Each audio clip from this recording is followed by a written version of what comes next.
France. C'est Météo France qui l'affirme dans son bilan annuel.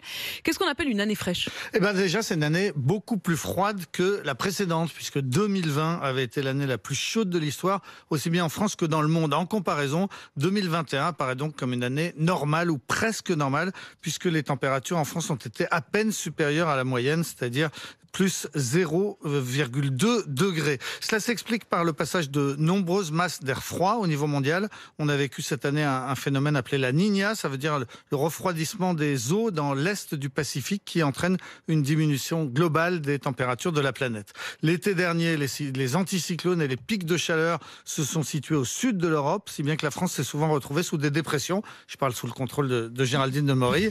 Elle vous regarde attentivement. Hein. C'est la confirmation en tout cas de ce qu'on avait tous ressenti. Un été pourri, frais et pluvieux. Il n'y a pas eu de canicule en France pour la première fois depuis 6 ans. Le record de l'année a été de 41 degrés contre 46 degrés pour le record absolu en 2019. On a surtout connu des températures qui ont beaucoup varié avec des mois de février et de septembre très chauds, alors qu'avril et mai ont été très froids avec, on s'en souvient, des gels tardifs qui ont fait beaucoup de dégâts dans l'agriculture. Et dans le monde, on a connu des phénomènes météorologiques exceptionnels. Oui, par exemple, ces températures incroyables en juillet dernier à l'ouest du Canada, dans ces régions où il fait très rarement plus de 30 degrés. On a enregistré 49,6 degrés dans la petite ville de Lytton en Colombie-Britannique.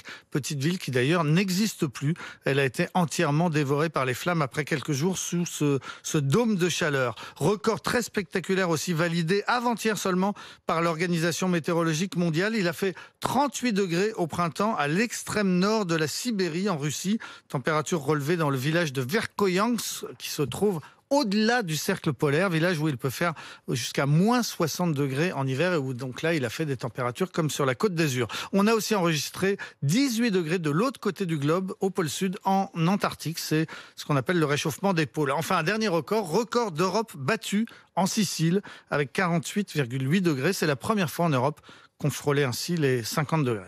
À beaucoup plus long terme, on prévoit une forte augmentation des températures en France. Oui, il faut le rappeler, jusqu'à plus 4 degrés d'après les projections de Météo France publiées au début de cette année, avec une hausse constante dans les 30 ans qui viennent, quoi qu'il arrive. Et puis après 2050, 2 scénarios. Le scénario catastrophe où on aurait donc plus 4 degrés, voire plus 6 degrés l'été, et une France où on aurait des températures qui dépasseraient régulièrement les 50 degrés, où il n'y aurait quasiment plus de neige ni de glacier. Mais Météo France nous dit aussi que ce scénario n'est pas certain. Il y en a un autre optimiste qui prévoirait une augmentation de seulement 1,4 degré. En attendant, donc, on a vécu une année de répit.